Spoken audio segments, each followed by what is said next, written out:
Biz жинадық. Сізден жинаған жиналдық. Тараңыздар, өз орындарыңызда болыңыздар. Жарай ма? Жоқ, бұл жерде тәртіп бұзып, ішімдік ішіп айтып жатқан ешкім жоқ. Бірақ мен ескерту міндетім. Иә. Әлеуметтік арақашықтық талабы бар. Тәртіп бұзып атқан жоқпыз. Иә, онда ешқандай жоқ. Барлығы қол қойылды. 4 мәселе. Қазақстанда тіркелген автокөліктерден жол ақысын алынбауын талап етеміз. Бірінші мәселе. Екінші, баса тұрыңыздар, мен даусым кетпейді барлығына. Семей Алматы тас жол учаскесінде жол жұмыстарын тезірек бітірулеріңізді талап етеміз. Екінші мәселе. Үшінші, логистикалық компаниялардың жұмыстарын үкімет тарапынан бақылауға алуларыңызды талап етеміз. Бұл күн тәртібінде қаралып жатыр ғой бұл мәселе. Мысалға, жүк тасымалдауда келісілген төлем ақшаның тең жартысын логистикалық компаниялар алып жатыр. Кеше мына ғалым. Дұрыс. Төртінші мәселе, дизель отынының қымбаттауы. Оны да кеше айтқанбыз.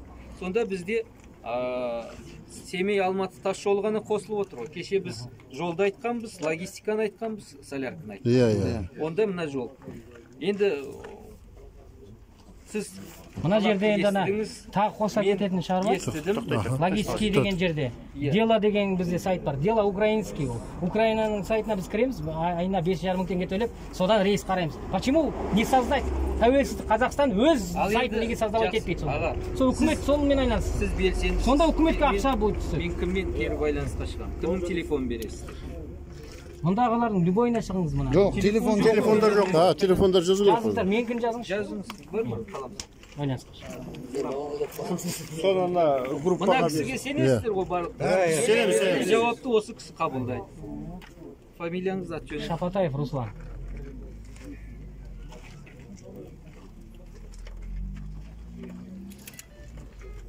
Почтаңыз? Шапатаев. 40-тамын, соткым жазуын. 8 775 775 080 080 35 47 35 47 Жақсы. Тіркелген соң 080 дейді. Онда бір цифр артық болып кетті. Өзіңіз жеткізіңіз. 775 080 35 47. Дұрыс па? Мына фамилиялардың бәрі осында. Жақсы. Қабылдайын, түбіртегіңізді әкеттірем. Біз санитарный норманы соблюдать етіп тұрмыз мына жерде. Без халса без.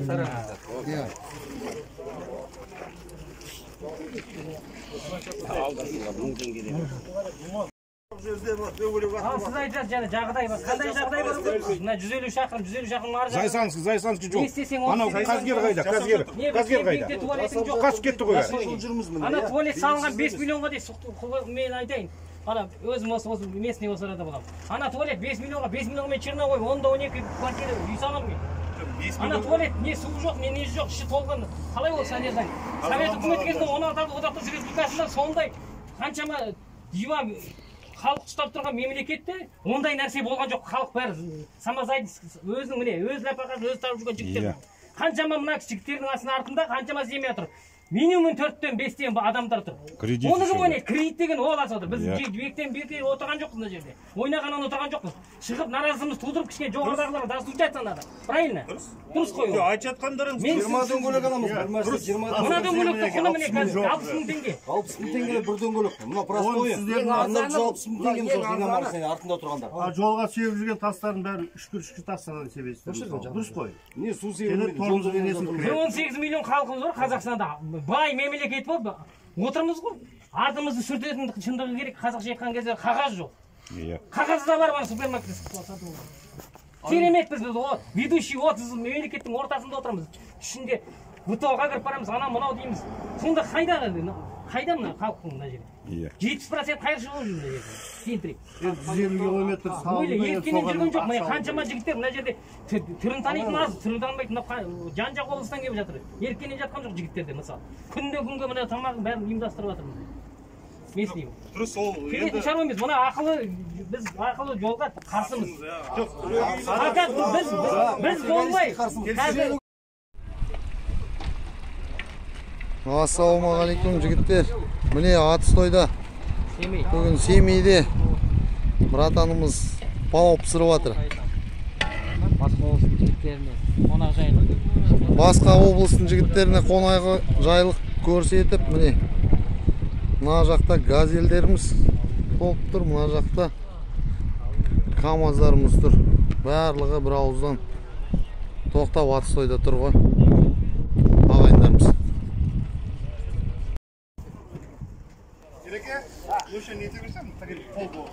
Жігіттер бұны салат жасап жатыр, салат.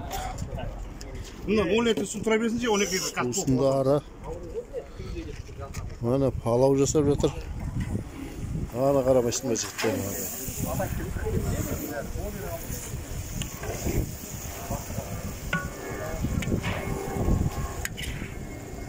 Семейдің газелі бар, КамАЗдары бар. Бәрі бір ауыз бірігіп осыны жасап жатыр бұны.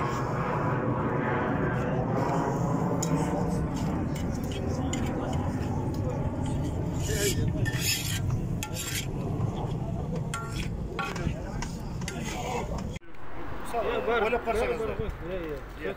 Жалпы ары қарай жұмыс енді қазір бүкіл Қазақстан бойынша осы ұсыныстарды бір жұма, 2 жұманың ішінде жинайды. Осыны жинап берсе бізге болды. Одан кейін 2 жұмадан кейін содан кейін қаралып шешім қабылданады. Оғанға дейін ешқандай ақылы жол енгізілмейді. Түбегейлі шешім қабылданады. Сол шешімін тосып барып тараймыз ғой біз. Енді сіздерге шешімін айтып бересіз ғой біз тараймыз. Сіздерге қайтыңыздар немен деп енді ақыл айтып мына жерде біз ондай. Біз газ тастап тарап жұмысымызбен кетсек болды, ол қалатын нәрсе оны. Любой адам айтасың газ. Ол қалат деп тұр болды. Сол үшін адамдар әлі 3 күн, 2 күн, 5 күн шыдаңдар деп жан-жақ айғайлап жатыр. Даже базарда қатындар шығамыз деп. Иә, әйелдер шығамыз, мост жабамыз деп жатыр ал. Мост жабамыз деп. Ертең бүкіл базардан әйелдер шықса, сол кісілерге барса, бізді уже ұмытасыздар. еще хуже будет. Иә, еще хуже будет. Халық көтеріледі десе, біз міне қазір кеше газельдер тұрмындар, 70 газель. Каждый звондап жатыр, Ақсуаттан, Зайсаннан, фирма, продукт әкел көріп, заварка әкел көріп деп. Біз тұрмыз Атыстой, біз кете алмаймыз дейді.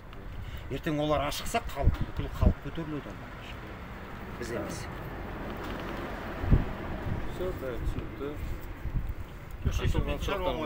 Шешіледі ғой бәрі өз несімен.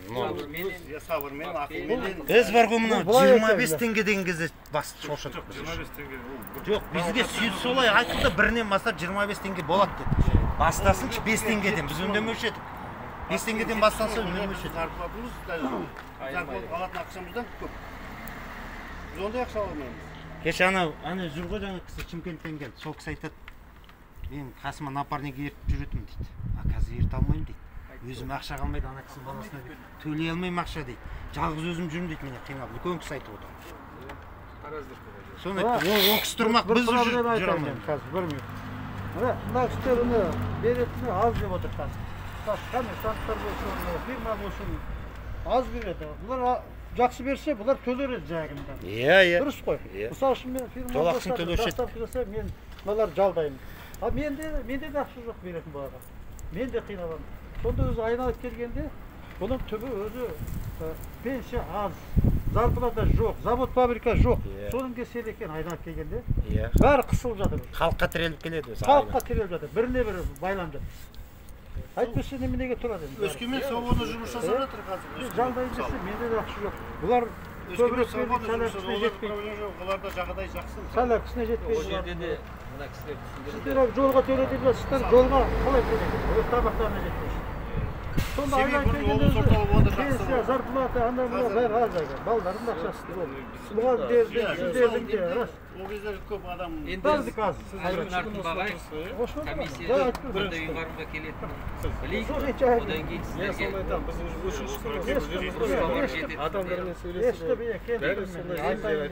Бүгін міне День защиты детей, е? Білесіздер, балаларыңызды, мейрамдарыңызды. Үйде балаларымыз, әке, қашан келесің, набережкаға бармаймыз, анда бармыз. Қайда барамыз? Жатырмыз. Например. Жаңа ана машиндерін тастап түнде қойғандар кетті, очередьпен дежурство етеді, біз қалды. Мен алдың күні оңып кеткен, бүгін қайта кетіп тұрмын. кеше болмады. Жарайды, сақтамыз. Бәрімізге рахмет, енді осындай қауіпсіздік, тәртіптік сақтап, Тәртіпте болады, бұзбаймыз. Ол уже чересур. Сіздерде мысалы дәнемеш болып жүрген жігіттер бар, кезінде органда істеген жігіттер бар. Мысалы, прокуратура істегендер, пенсияға шыққандар бар. Мысалы, комиссиямен түсіп, мысалы, денсаулығымен шыққан жігіттер бар. Олар да қазір мысалы барақ өтетіп жүр, мысалы. Біздің арамызда жүр, жасыратындар. Өздеріңіз сияқты адамдар жүр. Ол бәріміз осы бала шаға несімен соны айттым. жүрміз ғой. Бала шаға асырау керек. Арыз керісі бәрі болып тұрады.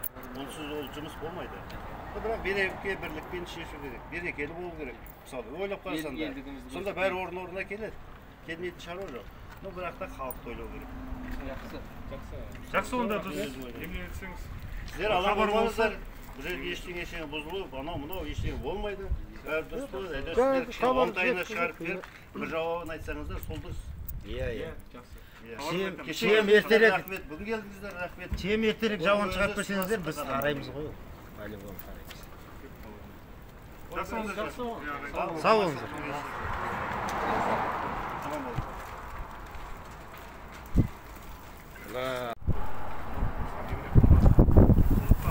Партияларды жол салмайық деп, сол үшін істеп жатқан нәрсе ғой. Жоқ, оңыз түсіндік, жарайды, жол ақысын төлейік. Енді былай сразу 37 теңгеден келмейді ғой. 37 теңгеден болмайды.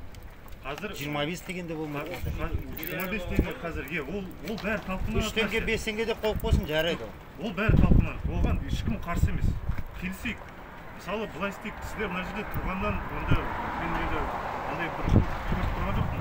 Сіздердің араларыңызда 3-4 кісі сіздер берсеңіздер, біз андай қазір министр жұмыс тобын құрып жатыр. Сол жерге Зум дейді ғой қазір. Зуммен совещание болады. Сіздің айтқаныңыз дұрыс. Ал енді сіздер бізді ойлаңыздар. Мысалы, техниканың амортизациясы, расходы, өзін-өзі ақтағанда дұрыс. Мысалы, жол шұңқыр. Мен өзі осы жерден, Алматы осы 17 шұңқыр бар. 60-пен жүргенде, Анаумен білеміз шұңқыр. положено, 60-пен жүргенде жай, грузовой машинамен. 17 рет шұңқырға түсіп жатыр. Сонда үстінде груз бар, мысалы, 18 тонна. Сонда амортизатордың бәрі ұрады, дөңгелек ұрады, мысалы. Ал енді адам, сөрленгелі сонда, ол ештеңені күмәнданбау керек. Жол дұрыс, қалбата қойсын дұрыс істеу керек. Ал біз отырамыз, қай жерде шұңқыр бар екен? Ан жерде шұңқыр бар, жаттап алып, ақындатасың. Ал енді сіз мысалы айтасыз, мен жолшымын. Сен сол жағынан мысалы көңіл аударып істеуіңізге болады ғой. Сіздер қарамайсыздар. Егер керек болатын болса, бір машинаға отырыңыздар да, барып қайтыңыздар. Барып қайтсаң өзің ол, сен бәрін түсінер едің. Ал қазір көрген жоқсың, сен білмейсің қай жерде не бар екен. Жеңіл нәрсемен білмейсіздер. Мысалы, ойлап қарасаңыздар, шында солай ғой. Жеңіл машиналар келіңіздер, алдында кетіп тұрады, шығарып кетеді, астынан ескіра бұқ кетіп тұрады. Ол жерге қазір ақша бөлінді. Бұл жол әзірше ақылы болмайды. Жоқ, объездной жолдар дұрыстап жөндесе. Оны істейміз. Объездной жолдардың состояниесі өте нашар. Өте нашар. Жол жоқ. Асфальт шыдамайды анаға. Бір объездойда бір грузовойменен бір жеңіл машина келсе бүйтіп өтеміз неке. Анау былай қисаяды, біз былай қисаямыз, ақырын өтіп кетсек екен деп өтіп кетеміз. Шын айтайын. Сізге айтайын еще бір вопрос. Жол жасап жассыздар, иә? Жол жасап жассыздар ма? Жеңіл машиналар, мыналар, дальнобойщиктар жарайды, асфальтпен жүрсін. Сіздер жол жасайсыздар да 50 тонна теген қобаларың асфальтпен өте шығады, бітті. Вот соларға объезд жасап беру керек. 50 тонна қобаң бар ғой, міне күндізтікте өте шықсын, артынан жүрші. Еңбек қылып келе жатамыз да, жолда осыны ойлаймыз. Шіркін-ай, мынау жаңа жолды салып жатыр. Расход ақша шықты мысалы. Ал енді қарасаң, жеңіл машиналар шаң-шаң, топырақ. Ал ана қобаң мысалы сарқыныш 40 тоннаны тиеп алатын, жаңа салынған асфальт сөгеді. Ал жарайды, бір айдан кейін біз шығамыз, или басқа біреу шығады. Міне мына жол не болды мысалы? Мына жол қобалар құртты ғой, біз емес. Егер бұрынғы өкімет сотта жібереді. Біз неге оған сол ақша неге төлейміз деп тұрмыз? Оған төлемейсіздер. Біліп тұрмын, мана Павлодардың жолында қазір қобаң бір ай өте шықсыншы, бытшып болады ана жол. Енді ол қазір біз ана аркаларда бәр жерде немене виса тұрады. Ол машина тоқтатпай тұрып, ана полностью қандай салмақпен келе жатқан немене алады. Біз міне Россияға барып, Красноярский, бәр жаққа барып жүрміз, е? Тоқтайсың парковкаға. Туалетіңе барасың, қолын жуасың, дәретіңді аласың, гостиницаң бар, жатасың, душың бар, чайыңды аласың, ыстық болса жатасың, кешкісін жүреміз. Бізде жоқ қой онда бар. Болады. келіп жатып бір қышың алып келсе баратын жер таба алмай қаласың жолда. Міне мысалы біз Кірсеңіз толып тұрады. Иә. Обман. Кірсеңіз толып тұрып отыруға еркен обман тұр ол. Просто ол шегінен ойланып қарасаң, мысалы, бәріміз қазақпыз.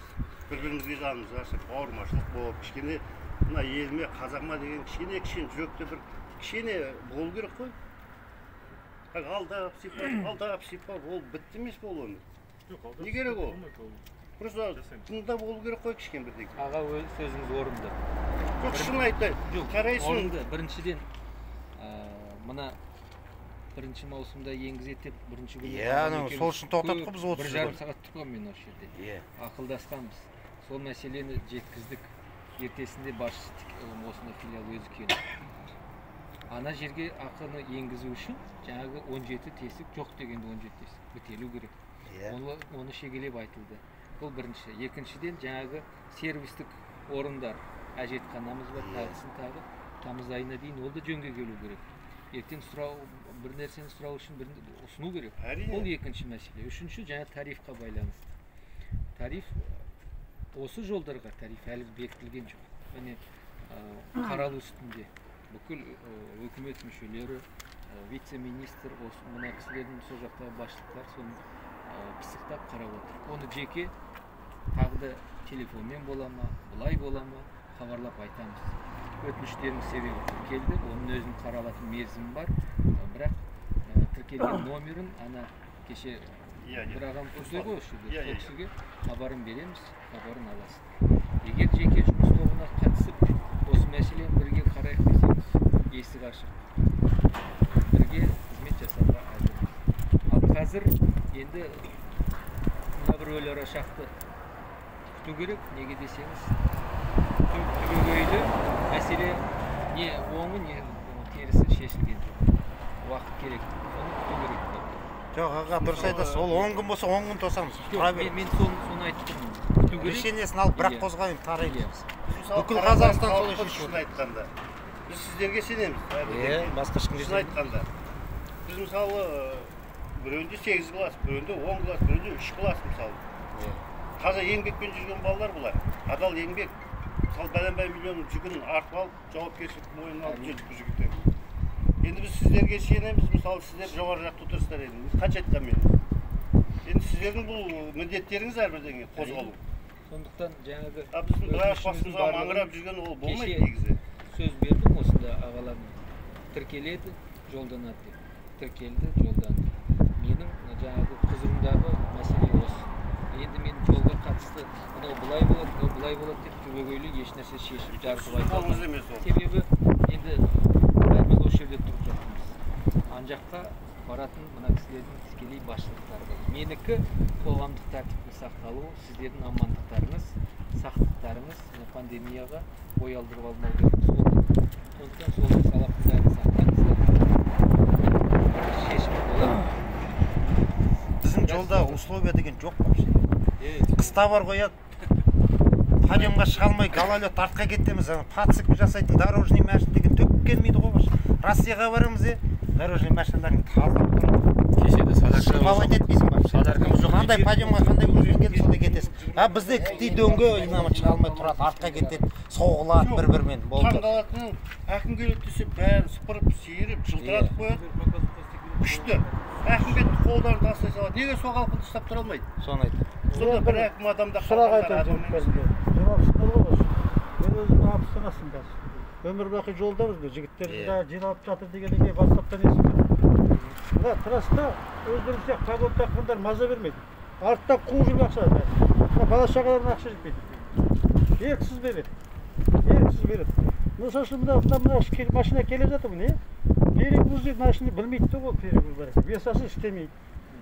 Қорқытып алады. Балон жаман. О вопросты анауын айттық қой. Мына тұр ғой пост бізде транспортный. Соны істетіп қойыңыздар. Біз істемейді демейміз. Дұрыс. Жоқ, мен тыңдап алыңызшы аға мен айтайын. Істетіп қойыңыздар. Біз мынадан теріп шығамыз. Перегруз бар. Кіріп артқа қайтамыз да түсіріп шығамыз. Зато біз Алматыға дейін любой транспортниканы қағаз көрсетеміз. Міне өлшеп шықты. Ответственность. А то біз каждый жер тоқтаймыз, амандаймыз, аға көке. Міне болды. Тоқтатып қояды енді Алматыда біз солай шығарып салады. Мен мысалы тиелем. Иә, өлшеніп шығамыз. Барамыз да өлшеніп 3 мың теңге ақшасын Өзіміз жалдап шақырып аламыз. Тегін машина келеді де, асфальттың үстінде тұрамыз. Біз тексеріп өзімізге болады. Ол өзіміз чтоб штраф салмасыншы деп. Каждый лентамен, каждый мост тексеріп аламыз да, справка жазып береді. Любой Талдықорғанда ма транспортникке көрсетеміз де жүре береді. Ешкім тоқтатпасын. Қазір уже адамның көзі ашылды. Тіпті Ешкім тоқтатқан үйреніп күннің алғысы өзінде келмейді.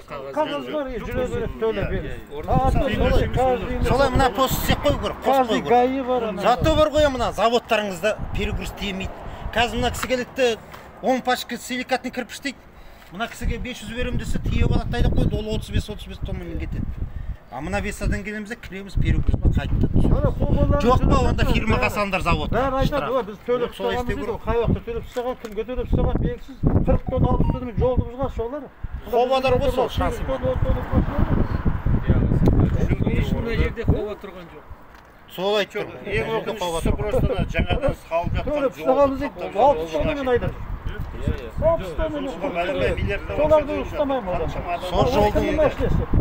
Сол жолдың бәріне мысалы үшін біз алып төлеп отырмыз ғой. Каждый КамАЗға мен КамАЗыма жылына 30 мың ақша төлемесе пенең бар кетеді. Ол бойынша кеше по-любому төлейміз. А сол ақша қайда мына жолға қарасың? Енді сол бойынша енді Жоқ, біліп тұрмын мен соны енді жаңа айтып тұрғанымыз жас имандар қойып тұр. Неге ол Қытайдың машиналарын кіргізіп біздің мына тұрған сауат КамАЗдар неге тасымайды өз положениясы? Қазақстанның азаматымыз Олар тасып тігу ме жата алмады жаңағы. Осыны 60 тонна тиеп алып жүрген. Командалар хозяиндерге жұмыс істейді. Бір 10 мың 20 мың тамақтар Транспорт инспекцияда болмайды. Аркада бір жоғы. сізден болмайды. Өтті ма? Болды сразу сізге сергектегі сияқты. Иә, штраф үйіңе келеді. Одан кейін уже ешкім немен етпейді. Висадан қазір енді кісінің бір немнесі бар ғой енді. Человеческий фактор бар. Жаңағында ғой, сіз айтып тұрсыз ғой, көрсетеді болды. Бұл кісілердің біздің талап негізінде талап өтіш. Ондай болмау керек. Біз келдік па, мысалы тексеріп алатын жер болу керек. Иә, контрольный тексеріп алады. Біз білмейміз ғой. Мына шыға берсек үйге қойып қойса, біз артқа қайтамыз да шықпай қайтып келіп түсіріп келіп келеміз.